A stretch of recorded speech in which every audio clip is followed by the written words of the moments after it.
రాష్ట్రం తుఫాను గుప్పెట్లోకి చేరిపోయింది. ఆగ్నేయ బంగాళాఖాతంలో నిన్న రాత్రి ఏర్పడ్డ మంత్ తుఫాను రాబోయే 3 రోజుల పాటు రాష్ట్రంపై తీవ్ర ప్రభావం చూపిస్తున్న నేపథ్యంలో రాష్ట్ర ప్రభుత్వం అన్ని జిల్లాలను అప్రమత్తం చేసిందని మనం తెలుసుకోవచ్చు. ముఖ్యంగా ఆగ్నేయ బంగాళాఖాతంలోని తీవ్ర వాయుగుండం నిన్న రాత్రి తుఫానుగా బలపడింది. దీనికి మంత్ అని నామకరణం ఇదివరకటే చేశారు. ఈరోజు ఉదయం 5:30 సమయానికి నైరుతి బంగాళాఖాతం దానికి ఆనుకుని ఉన్న ఆగ్నేయ బంగాళాఖాతం మీదుగా గంటకు 15 కిలోమీటర్ల వేగంతో వాయవ్య దిశగా ఇది కదులుతూ వచ్చింది. తదుపరి నైరుతి బంగాళాఖాతం దానికి ఆనుకుని ఉన్న పశ్చిమ మధ్య బంగాళాఖాతంలో ఇది కొనసాగుతోంది. ప్రస్తుతం చెన్నైకి తూర్పు ఆగ్నేయంగా 560 కిలోమీటర్లు, కాకినాడకు దక్షిణ ఆగ్నేయంగా 620 కిలోమీటర్లు, విశాఖపట్నానికి దక్షిణ ఆగ్నేయంగా 650 కిలోమీటర్ల దూరంలో ఇది ఉంది.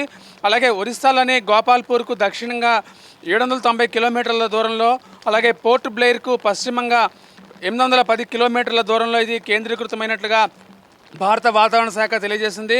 ఇది రాబోయే 12 గంటల వరకు వాయవ్య బంగాళాఖాతం దానికి ఆనుకుని ఉన్న పశ్చిమ మధ్య బంగాళాఖాతం మీదుగా వాయవ్య దిశగా కదులుతుందని అంచనా వేస్తున్నారు.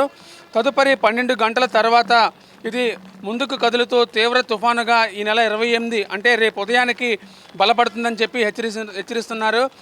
ఇది ఈ నెల 28 సాయంత్రానికి అంటే రేపు సాయంత్రానికి మచిలీపట్నం, కళింగపట్నం మధ్య కాకినాడకు సమీపంలో తీవ్ర తుఫానుగా తీరం దాటవచ్చని అంచనా వేస్తున్నారు.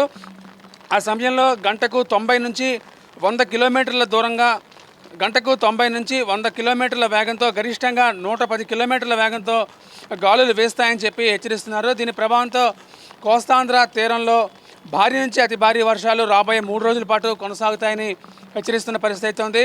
ఆంధ్రప్రదేశ్తో పాటు ఛత్తీస్గఢ్, ఒరిస్సా, తెలంగాణ రాష్ట్రాల్లో కూడా భారీ వర్షాల ప్రభావం ఉంటుందని చెప్పి హెచ్చరిస్తున్నారు.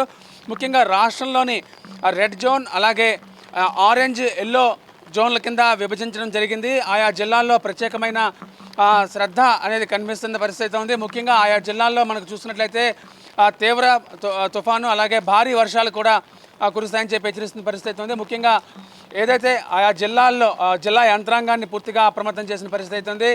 ఎన్డీఆర్ఎఫ్, ఎస్డీఆర్ఎఫ్ బలగాలను కూడా తెప్పించి ఎప్పటికప్పుడు పరిస్థితిని సమీక్షిస్తున్నారు. అలాగే జిల్లా కేంద్రంలో ముఖ్యంగా ఈ టోల్ ఫ్రీ నెంబర్లు కూడా ఏర్పాటు చేస్తున్నారు. తీర ప్రాంత గ్రామాల్లో ఎలాంటి ముంపు గురి కాకుండా ఆ ప్రాంతాలను అప్రమత్తం చేస్తున్న పరిస్థితి ఉంది.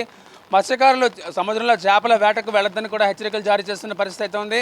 ముఖ్యంగా తీరం వెంబడి ఉన్న అన్ని పోర్టుల్లో కూడా 1వ నంబర్ ప్రమాద హెచ్చరికలు జారీ చేస్తున్న పరిస్థితి ఉంది. ముఖ్యంగా మనం చూసినట్లయితే విద్యా సంస్థలకు కూడా రాబోయే 3 రోజుల పాటు సెలవు ప్రకటించడం జరిగింది. అలాగే ఎవరు కూడా ఇళ్ల నుంచి బయటికి రావద్దని చెప్పి కూడా హెచ్చరికలు జారీ చేస్తున్న పరిస్థితి ఉంది. రాబోయే 3 రోజుల పాటు ఈ తుఫాను ప్రభావం రాష్ట్రంపై ఉన్న నేపథ్యంలో జిల్లా యంత్రాంగం ప్రత్యేకమైన చర్యలు తీసుకుంది. కొంతమంది ఐఏఎస్ ఆఫీసర్లను స్పెషల్ ఆఫీసర్లుగా నియమించి వారి కింద కొంతమంది సిబ్బందిని కూడా నియమించిన పరిస్థితి ఉంది. ముఖ్యంగా విశాఖ జిల్లా వరకు చూసినట్లయితే ఇటు భీమిలి, అటు అనకాపల్లి జిల్లాలో పూడిమడక ఇవన్నీ ఏవైతే ఉన్నాయో తీర ప్రాంత మత్స్యకార గ్రామాలు వాటన్నింటినీ కూడా అప్రమత్తం చేస్తున్న పరిస్థితి ఉంది. ఎప్పటికప్పుడు పరిస్థితిని జిల్లా యంత్రాంగం సమీక్షిస్తోంది.